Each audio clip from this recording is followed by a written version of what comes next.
Happy Easter. A few weeks ago, some videos started showing up on my Facebook page. Images of birds in a giant nest, but it wasn't Big Bird, so I thought I would investigate further. And I discovered the videos were from the Eagle Nest cam footage on YouTube from the Friends of Big Bear Valley in California. Two bald eagles, adults, Jackie and Shadow, have returned to this nest each year since 2016. I first heard about it, along with perhaps others of you, during the spring of 2020, during COVID, when this cam made news and warmed hearts during a very difficult season for all of us. This year, Jackie and Shadow once again returned to the nest, and this was met by many excited viewers. Thousands upon thousands of comments have been left by fans and supporters. 3 eggs were laid in mid to late January, and joyfully, 3 eaglets were born during the first few days of March.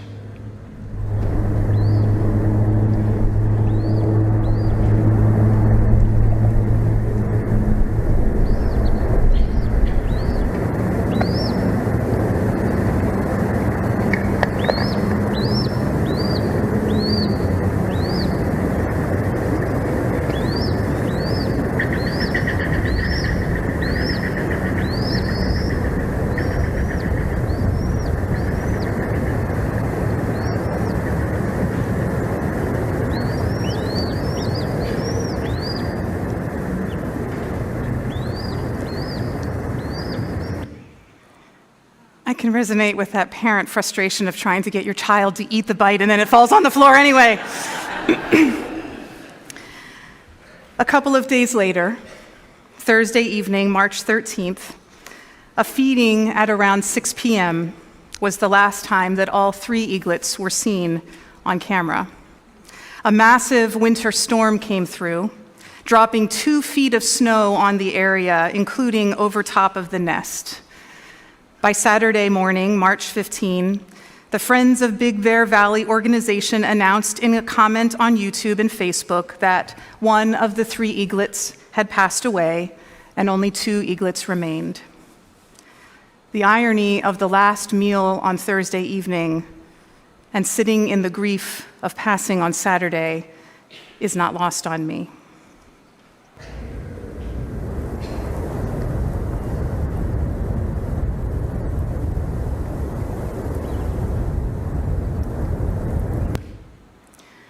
Comments flooded YouTube, video updates, and Facebook. Many people were deeply invested in the story of these eagles and were therefore deeply grieved by this loss. A representative from the Friends of Big Bear Valley wrote, "We do not know what happened or why the chick passed. We also do not know which chick it was because they were all very close in size. We understand that this news is very hard to hear. Even when nature is difficult to watch and sometimes even harder to understand, we must trust that it has its reasons. Please allow yourself to feel the sadness. Please allow yourself to feel whatever you feel. In the midst of the sadness, we want to honor the life of this chick for its courage in getting as far as it did and for the joy it brought to us in its short time here. We are happy to report the other 2 chicks are doing well. Thank you all for caring so much about Jackie and Shadow and their chicks." However we view the account of Jesus' resurrection in Luke 22, historically, theologically, spiritually, if we read between the lines, there is a load of grief and trauma present. The women have witnessed Jesus' crucifixion and Jesus' death. They had been following him from Galilee, we read in Luke 23:49.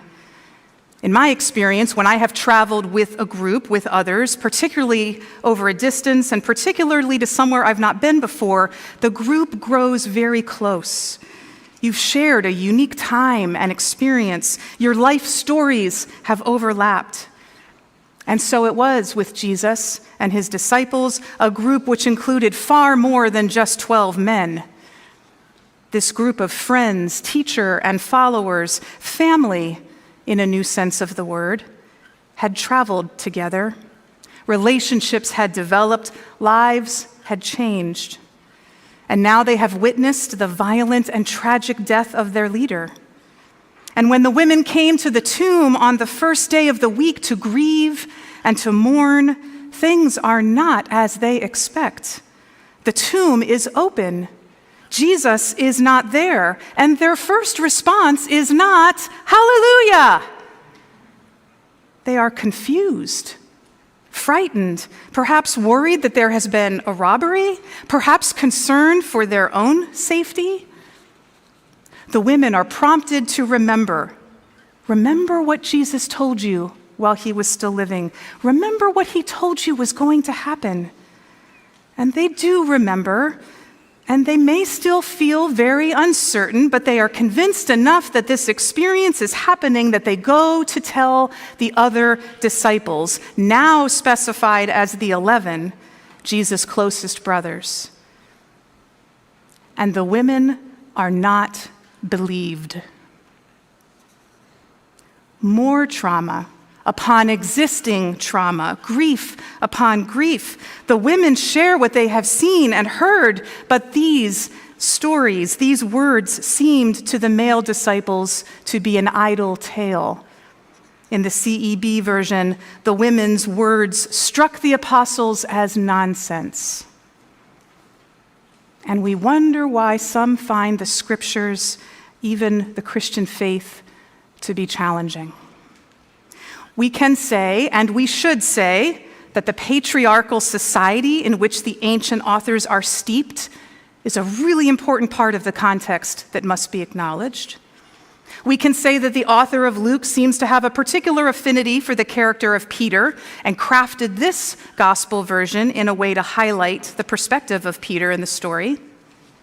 We can acknowledge that the church, even the church of the brethren, has come a very long way, and the voice of women has not only been recognized and heard, but has been given a microphone. Thank you. I will. But let's not, in the process, forget the grief. And at the same time, let's not, in the process, become so wrapped up in the grief that we miss the hope. Our sunrise service early this morning was held in our memorial garden just outside the lobby, and I feel very confident I'm pointing in the right direction, even though I'm directionally challenged in this building. If you have not visited the garden, I invite you to do so. Today might be a wonderful time. Yesterday, I stood in that garden with a grieving family, committing their loved one's ashes to the garden, along with many others who have been interred there, to become part of the soil which surrounds and nourishes the root of the blooming pulmonaria and the daffodils and the bleeding hearts and the cherry tree. This morning, a small group stood in the garden at sunrise and proclaimed that Christ has risen. Not in the same form, of course, and not by tossing the realities of life to the side as we entered. We each carry our fresh and our lingering pain and challenges. But we also collectively hold each other up to proclaim that new life is possible. Transformation is present all around us. The promise of resurrection does not take things back to the way they were.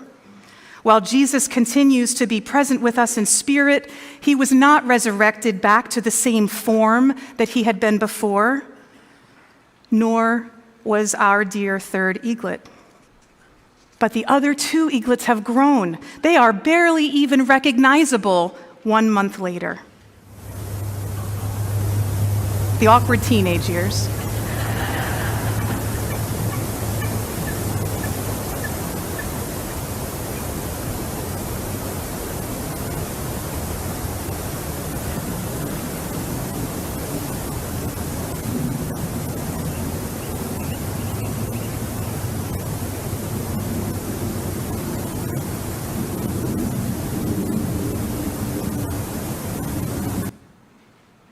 And I will tell you, you can watch and watch and watch.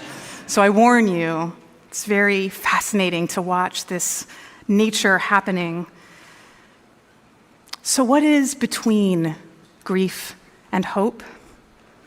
Sometimes sadness and tears, sometimes joy and laughter, sometimes quiet and contemplation, sometimes anger, and sometimes intimacy.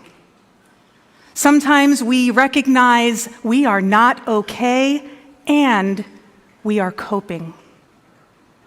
There is no expectation. There is no predictable journey. The path from grief to hope is not a straight line, probably not even a wiggly line. There may not even be an end.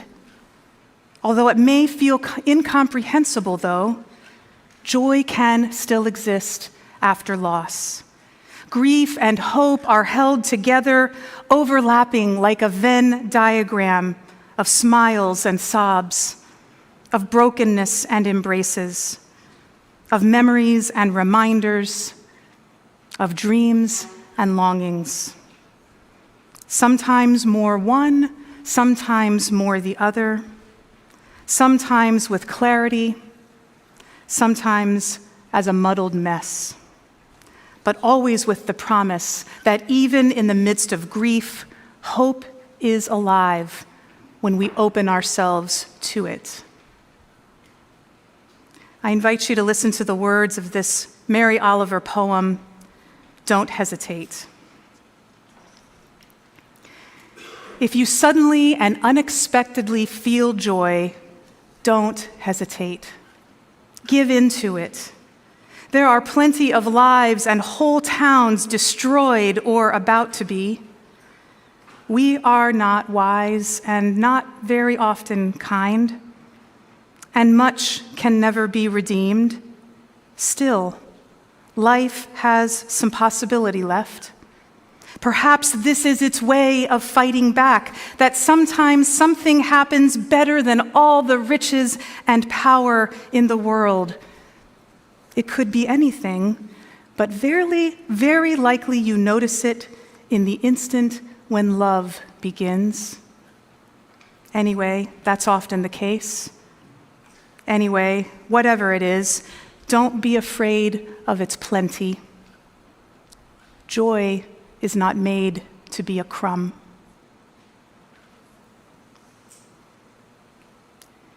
Even in the midst of the grief of this human life, Jesus Christ is alive through the Spirit of God moving in this place as we build together new forms of family and as we actively demonstrate Christ's love in the world. May it be so.